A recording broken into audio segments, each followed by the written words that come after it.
Just pop that separate disc in your 360 and you're good to go. I pawned my disc for this watch.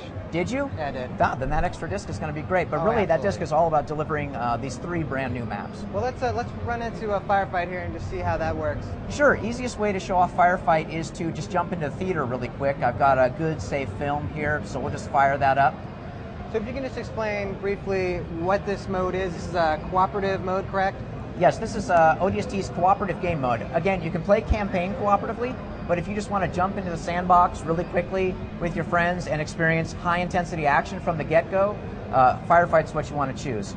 So as I start the film and you look here, we're going to go back into the ONI alpha site onto a firefight mission we're calling Security Zone.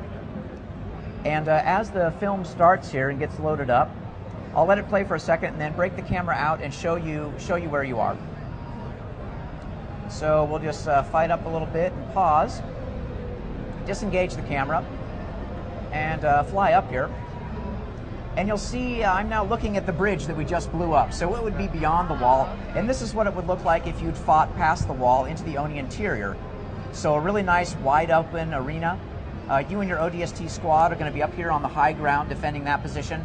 And the Covenant's going to start spawning in dropships down on the lower level here. This can be described someone as being like the Horde mode from Gears of War, but a little bit better because, correct, each wave adds new skulls, new challenges basically for you to overcome. Yeah, I wouldn't say better because Horde is really fun. You can say better. No, the thing about ODST Firefight is it's just different. And the thing that makes it different is we're really leveraging the Halo 3 sandbox.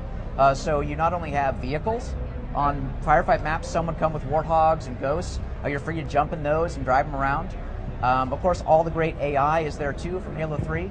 We're implementing a couple new cool things though, which really set it apart too. If you look on the left-hand side of the screen, you see these icons, the hammer and the clover and the skull with one eye. Well, these are the Halo 3 skulls that you found, the difficulty modifiers. Gotcha. Firefight is a set of waves that you fight against the Covenant. And with each round, a round is a set of waves. It gets a little bit tricky, but trust me, it's really intuitive once you play. When we change rounds, we change the skulls. Right, to make it more difficult. Exactly, and not necessarily more difficult, but just more interesting. Different. Yeah. Right. So if you are fighting grunts in the first round, the grunts in the second round will behave totally differently. They'll throw more grenades. You'll only get health back if you melee attack them. So the Halo 3 sandbox is always evolving with the skulls. I hate to cut us close, but we're running out of time, so let's jump into some. All right, so let's jump in really quick. Yeah. I'm just going to start the film here. You'll see that everybody's picked a different ODST. Here we've got Mickey, I believe. This guy has chosen to play Romeo, our sniper. This guy's Dutch, who we just played, and the leader of the ODSTs is Buck, your squad leader. So everybody's doing a good job here. Our ODSTs are sticking together as a group in Firefight. Again, you're not Spartans. You want to stay together as a team. They've got the heavy weapons up, trying to suppress the turrets on these phantoms coming in. Unfortunately for these guys, the waves are all random, and so not only are these phantoms going to drop infantry, but they're going to drop 2 wraiths right off the bat. And these wraiths are going to do what wraiths do, which is start shelling the ODST's positions. Boom, just blow up the turret. They'll start blowing up these big barriers too. The wraiths got a bead on our team, and they're really going to make the high ground a difficult place to be. That's the way to start. Just start everything's just. Wow. Yep, this is not so good. Yes, this is not good. These guys are wisely hanging back and waiting for the Covenant to come up. I would consider just surrendering. You might.